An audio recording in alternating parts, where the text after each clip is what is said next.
সিলেটের জকিগঞ্জের বিভিন্ন স্থানে ফিলিস্তিনে ইসরায়েল বাহিনীর সহিংসতার প্রতিবাদে মানববন্ধন অনুষ্ঠিত হয়েছে।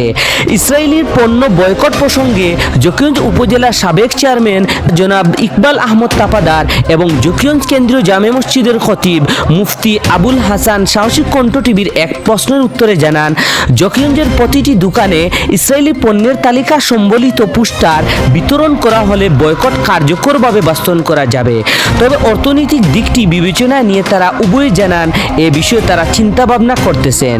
আমরা সাহসী কণ্ঠ টিভি দেশ ও প্রবাসে থাকা সচ্ছল ভাইদের আহ্বান জানাই, আপনারা এই কাজ বাস্তবায়নে এগিয়ে আসুন, তাহলে এই আন্দোলন সফল হবে।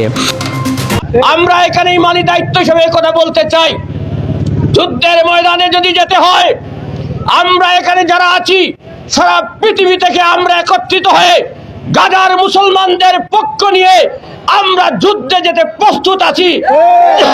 আমরা গাজাবাসী পৃথিবীর সকল মুসলমানকে আমরা মুক্তি দিয়ে ফিরবো, না হয় আমরা শাহাদত বরণ করব। আমরা সবাই প্রস্তুত আছি না? এখানে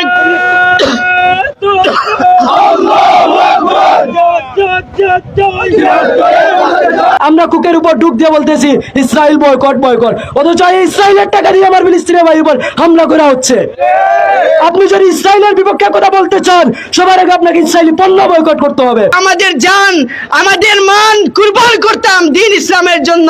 সুতরাং আমরা আল্লাহর কাছে একটাই দোয়া করব, আল্লাহুম্মা আনসুরনা, আল্লাহুম্মা আনসুরিল মুসলিমিনা ওয়াল মুজাহিদিনা ফি ফিলিস্তিন, আল্লাহুম্মা আনসুরিল মুসলিমিনা ফি গাজা। আল্লাহ তুমি মুসলমানদের, গাজার মুসলমানদেরকে তুমি হেফাজত করো। আমরা জিহাদ চাই, আমাদের মুসলমানরা নির্যাতিত হবে আর আমরা নীরবে বসে থাকবো, সেটা আমাদের মুসলমানের কাজ নয়, সেটা মুনাফিকদের কাজ। আমরা মুনাফিকের কাতারে থাকতে চাই না। আমরা জানিয়ে দিতে চাই, আমরা খালিদ বিন ওয়ালিদের উত্তরসূরি, আমরা ওমরের উত্তরসূরি, আমরা বছর করে বিবি রেখে জিহাদের ময়দানে গিয়ে প্রাণ বিসর্জনকারী। কোনোভাবেই মুসলমান থাকতে আমার কোন ভাইয়ের শরীরের আর রক্ত জড়তে আমরা দেব না ইনশাআল্লাহ। ইসরায়েল নিয়ে কথা বলতে যে ইসরায়েলের ফাইন্যান্সিয়াল অ্যাডভাইজারকে ওরা অর্থনৈতিক মদত কোন জায়গা থেকে পায়, আমাদের সেই জায়গাগুলো বুঝতে হবে।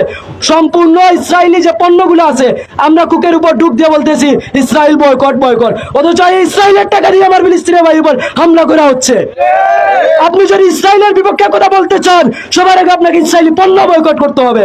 এই ধারাবাহিকতায় আজকে আমরা তরুণ সমাজরা এই মিছিলের পরপরই ইসরায়েলি পণ্যগুলো সিলেক্ট করে কিছু আমরা পোস্টার প্রিন্ট করেছি, সেগুলো প্রত্যেক দোকানে নিয়ে যাব। প্রত্যেক দোকানের কাছে অনুরোধ, আপনারা কোনো ইসরায়েলি পণ্য রাখবেন না। প্রত্যেক ক্রেতার প্রতি অনুরোধ, আপনারা কোনো ইসরায়েলি পণ্য ক্রয় করবেন না। অন্ততপক্ষে কিয়ামতের দিন বলতে পারবেন যে আমার টাকায় আমার ভাইয়ের উপরে হামলা হয় নাই। আপনি ইসরায়েলি পণ্য খাইতেছেন মানে আপনার টাকায় আমার ভাইয়ের উপরে হামলা হচ্ছে, এটা আপনাকে মানতেই হবে। আমাদের সুযোগ নাই, নয়তো ফিলিস্তিনের সঙ্গে আমরা শহীদ হয়ে আমাদের জীবন দিয়ে আমরা এটা প্রমাণ করতাম যে আমরা মুসলমান শহীদ হওয়ার জন্য জন্মেছি। কিন্তু আফসোস, আমাদেরকে প্রতিবন্ধকতা দিয়ে আটকে রাখিয়ে দেওয়া হয়েছে। যদি যে সুযোগ থাকতো, তাহলে আমাদের জান, আমাদের মান কুরবান করতাম দ্বীন ইসলামের জন্য। সুতরাং আমরা আল্লাহর কাছে একটাই দোয়া করব, আল্লাহুম্মা আনসুরনা, আল্লাহুম্মা আনসুরিল মুসলিমিনা ওয়াল মুজাহিদিনা ফি ফিলিস্তিন, আল্লাহুম্মা আনসুরিল মুসলিমিনা ফি গাজা।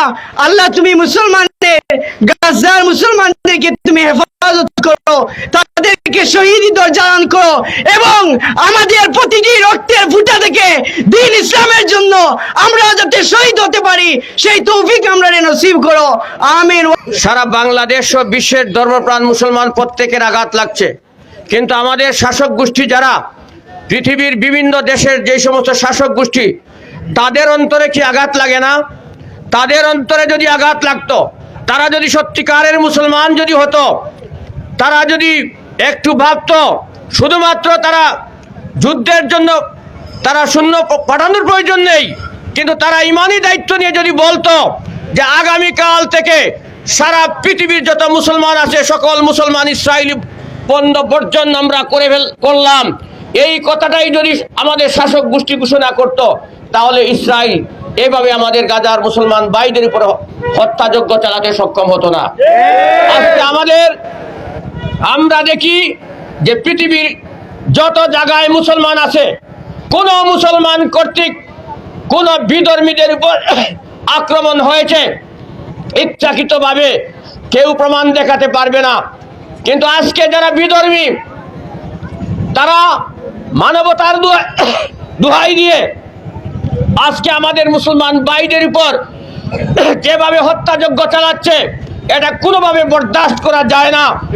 আমরা এখানে ইমানি দায়িত্ব হিসেবে কথা বলতে চাই, যুদ্ধের ময়দানে যদি যেতে হয় আমরা এখানে যারা আছি সারা পৃথিবী থেকে আমরা একত্রিত হয়ে গাজার মুসলমানদের পক্ষ নিয়ে আমরা যুদ্ধে যেতে প্রস্তুত আছি। আমরা গাজাবাসী পৃথিবীর সকল মুসলমানকে আমরা মুক্তি দিয়ে ফিরবো, না হয় আমরা শাহাদত বরণ করব। আমরা সবাই প্রস্তুত আছি না? এখানে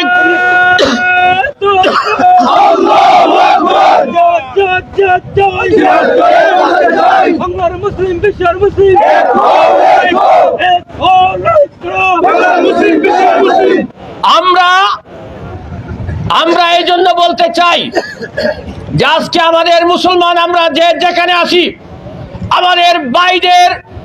আমাদের গাজার মুসলমান ভাইদের প্রতি সংহতি প্রকাশ করে ইসরায়েলের সকল বন্ধকে বর্জন করে তাদের বিরুদ্ধে ইমানি শক্তি নিয়ে যুদ্ধে ঝাঁপিয়ে পড়ার জন্য সবার প্রতি আমাদের এখানে যারা আছে সমস্ত বিশ্বের প্রতি আমরা আহ্বান জানাচ্ছি।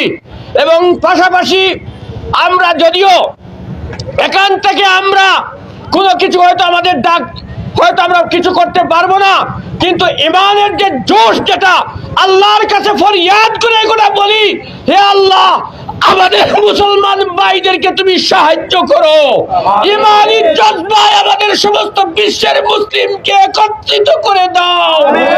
আল্লাহ আমাদের তৌফিক দিন। আসসালামু আলাইকুম। আমরা প্রায় বলে থাকি জাতিসংঘ নীরব ভূমিকা পালন করছে, সেটা সঠিক নয়।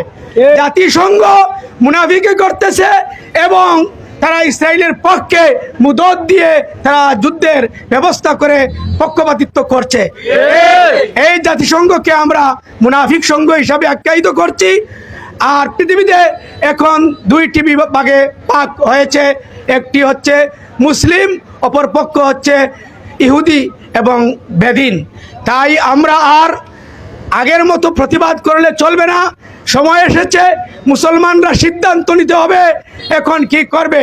মুসলমানদের দুইটি পথ, একটি পথ হচ্ছে হয় মুনাফিকদের পক্ষে যাবে, অপর পক্ষ হচ্ছে হয় জিহাদে যাবে, হয়তো শহীদ হবে, নয়তো এই মুসলমানদেরকে মুক্ত করবে। এখন আমাদের আর বাবার সময় নেই।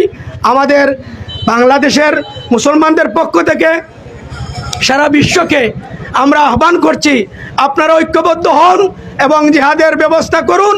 সারা পৃথিবীর মুসলমান এখন জিহাদ চায়, এখন আর জিহাদ ছাড়া বাঁচার কোনো উপায় নেই। আমরা বাঁচতে চাই না, আমরা শাহাদত বরণ করতে চাই। এই ব্যবস্থা করতে হবে। এই ব্যবস্থা করতে হলে আমাদের বাংলাদেশের বর্তমান যে সরকার, সেই সরকার একদিন ভূমিকা নিয়েছিলেন, সেজন্য ধন্যবাদ জানাচ্ছি। কিন্তু বর্তমান পৃথিবীতে যে নৈরাজ্য সৃষ্টি হচ্ছে এবং গাজায় যে মুসলমানদের উপর বর্বরিত শুধু হামলা নয়, এমনভাবে তাদেরকে হত্যা করা হচ্ছে, শহীদ বরণ করা হচ্ছে, বাচ্চা, এবং যুদ্ধের কোনো কোড মানা হচ্ছে না। যুদ্ধের যে আইন আছে সেই আইন না মেনে শুধুমাত্র মানুষদেরকে হত্যা করার জন্য এই জাতিসংঘের তত্ত্বাবধানে এই ইসরায়েল আমাদের ফিলিস্তিনের উপর হামলা করছে। আমরা বিশ্বাস করি মুসলমানরা, আল্লাহ পাক বলেছেন মুসলমানদেরকে আগে মরতে হবে, তারপরে জিহাদ করতে হবে। আমরা মরাকে বরণ করেই পৃথিবীতে এসেছি, তাই আমাদের মরাটা সফল এবং সার্থক হওয়ার জন্য আমরা আমাদের জিহাদ করা অত্যন্ত প্রয়োজন। জিহাদ জিহাদ জিহাদ চাই, জিহাদ করে বাঁচতে চাই। ফিলিস্তিনের উপর হামলা সইবে না বাংলা। মুসলমানদেরকে জিহাদ করা আল্লাহ পাক ফরজ করে দিয়েছেন। এই ফরজ কাজের জন্য আমরা কেন পিছপা হব?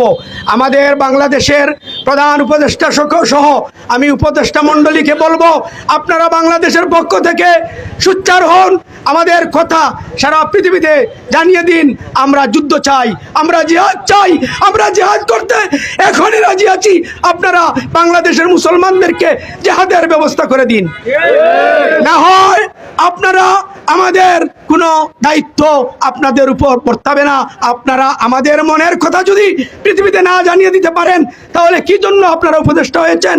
আমরা প্রধান উপদেষ্টা সহ সকল সরকারের সকল সংস্থাকে বলবো, আমাদের আজকের এই কথাগুলো আপনারা জানিয়ে দিন। আমরা জিহাদ চাই, আমাদের মুসলমানরা নির্যাতিত হবে আর আমরা নীরবে বসে থাকবো, সেটা আমাদের মুসলমানের কাজ নয়, সেটা মুনাফিকদের কাজ। আমরা মুনাফিকের কাতারে থাকতে চাই না। সারা পৃথিবী দুই ভাগ হয়েছে, এক ভাগ মুসলমানদের পক্ষে, এক ভাগ কাফিরের পক্ষে। তাই তো আল্লাহ বলেছেন, ওমা লাকুম লা তুকাতিলুনা ফি সাবিলিল্লাহ ওয়াল মুস্তাদাফিনা মিনার রিজাল ওয়ান নিসাই ওয়াল উলদান আল্লাযিনা ইয়াকুলুনা রব্বানা আখরিজনা মিন হাযিহিল কারিয়াতিজ যালিমি আহলুহা ওয়াজআল লানা মিন লাদুনকা ওয়ালিয়ান ওয়াজআল লানা মিন লাদুনকা নাসীরা الذين كفروا يقاتلون في سبيل الطاغوت الذين آمنوا يقاتلون في سبيل الله الذين كفروا يقاتلون في سبيل الطاغوت فقاتلوا أولياء الشيطان إن كيد الشيطان كان ضعيفا। আল্লাহ আক্ষেপ করে বলেছেন, তোমাদের কি হয়েছে মুসলমানরা? কেন বসে থাকছো? তোমরা কি হয়েছে? তোমাদের ভাই বোন, তোমাদের মুসলমানরা আহাজারি করে রব্বানা বলছে, তারা আমার কাছে ফরিয়াদ করছে যে তাদেরকে এই এলাকায় তারা নির্যাতিত করতেছে, সেই এলাকায় তোমরা কেন জিহাদে যাচ্ছ না? সেই শব্দ শুনে যারা মুসলমান তারা জিহাদের জন্য যায়, আর যারা কাফির তারা তাগুদের জন্য জিহাদ করে। তাই আমরা মুসলমান, আমরা আমাদের মুসলমানের পক্ষে জিহাদ করব। আর তা সারা পৃথিবীর তাগুদ শক্তি ঐক্য হয়েছে, তাই আমাদের আর বিস্তারিত কোনো বর্ণনার প্রয়োজন নাই। আমরা জিহাদের সময় এসেছে। জিহাদের এই সময়ে যদি জিহাদ না করেন, তে পৃথিবীর মুসলমান জেনে রাখেন, আগামী দিন যখন কিয়ামত হবে, কোনো মুসলমান মুক্তির কোনো আশা করতে পারবে না। তাই আমরা জান্নাত পেতে হলে অবশ্যই জিহাদ করতে হবে।